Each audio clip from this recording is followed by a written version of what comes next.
Hello students. तो last video में थोड़ा कट हो गया था वीडियो, तो जो क्वेश्चन डिस्कस कर रहे थे वही देखते हैं। Drive an expression for radius of permitted Bohr's stationery orbit in hydrogen like atom. Hydrogen like atom पहले तो हम जर्नल बना लेंगे कि अगर मान लो ये है न्यूक्लियस, मान लो आर रेडियस में, ये है न्यूक्लियस और ये हो गया आर रेडियस। एक मिनट, यहाँ पे बना दें बिल्कुल सेंटर में। आर रेडियस में कोई इलेक्ट्रॉन है वो रिवॉल्व कर रहा है। इलेक्ट्रॉन के ऊपर मैंने चार्ज लिख लिया, ई लिख लिया।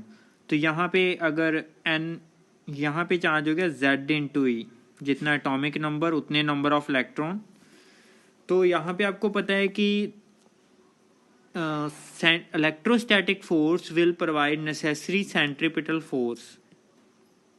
So electrostatic force क्या होती है? K Q1 Q2 by R square। K की वैल्यू ही लगा लेंगे 1/4 पाई एप्सिलॉन नॉट।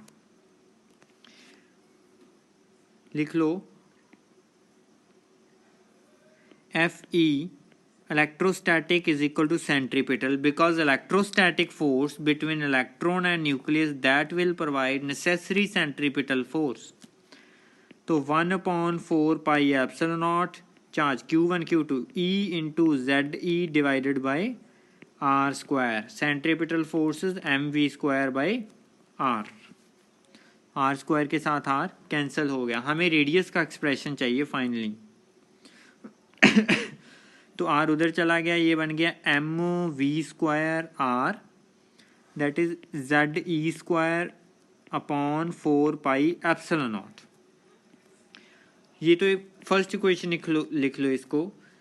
और एक आपने एंगुलर मोमेंटम वाली लिखी थी, angular momentum L is equal to NH/2 pi.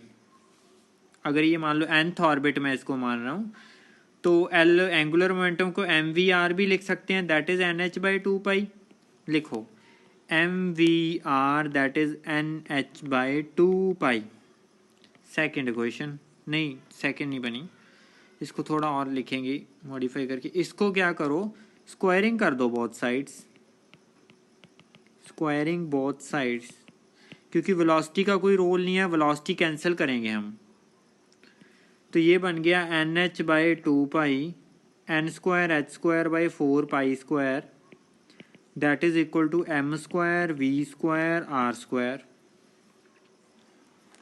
Second equation बन गई, डिवाइड कर दो सेकेंड इक्वेशन से फर्स्ट वाली इक्वेशन। ये बन गया M square V square R square divided by MV square R sorry is equal to N square H square upon 4 pi square. इससे ये वाली चीज़ डिवाइड कर दो ZE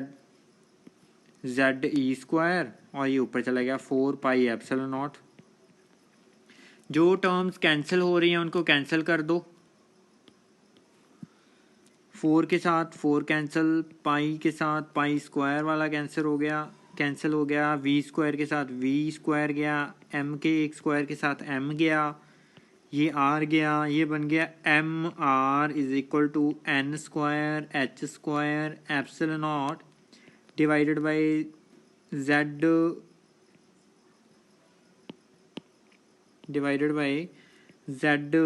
पाई E स्क्वायर। अभी हमें तो रेडियस की एक्सप्रेशन चाहिए तो हम क्या करेंगे, M को भी इस साइड ले आएंगे। ये रेडियस बन गया N square H square epsilon naught upon MZ pi E square.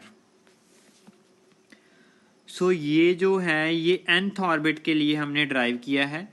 अगर हम, आपको देख रहे हो कि आप यहाँ पे बहुत सारे कांस्टेंट्स भी हैं, H कांस्टेंट है, एप्सिलॉन नॉट की वैल्यू कांस्टेंट है, मास ऑफ इलेक्ट्रॉन कांस्टेंट है, एटॉमिक नंबर अगर वो डिपेंड करेगा कि हाइड्रोजन लाइक एटम के लिए बोल रहे हैं या किसके लिए बोल रहे हैं, पाई कांस्टेंट है, charge on electron is constant.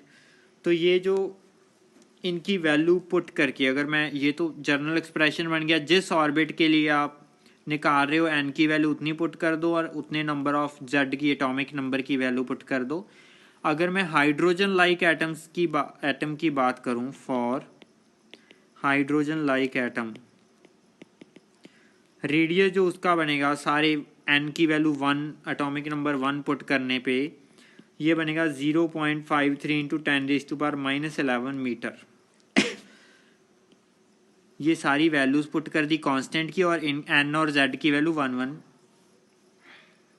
तो ये जो रेडियस है इस रेडियस को बोलेंगे, इसको बना के देखने की ज़रूरत नहीं है, जस्ट याद रखो कि इसकी वैल्यू कितनी है। और इस रेडियस को हम बोहर्स रेडियस भी बोल सकते हैं, बोहर्स रेडियस। वो n स्क्वायर का multiple n square by z हो जाएगा। और ये इसी क्वेश्चन में इन्होंने पूछा था, are these orbital equally spaced? No no no no, क्योंकि 1 का स्क्वायर करेंगे 1 बनेगा, 2 का स्क्वायर 2 नहीं, 2 का स्क्वायर 4 बन जाएगा। मीन्स अगर ये न्यूक्लियस है, फर्स्ट वाला शेल यहाँ पे है, सेकंड वाला यहाँ पे हो गया, तो थर्ड वाला यहाँ पे हो सकता है, क्योंकि रेडियस की वैल्यू अलग अलग आएगी, तो ये इक्वली स्पेस्ड नहीं होंगे। तो आज की वीडियो में इतना ही। Thank you.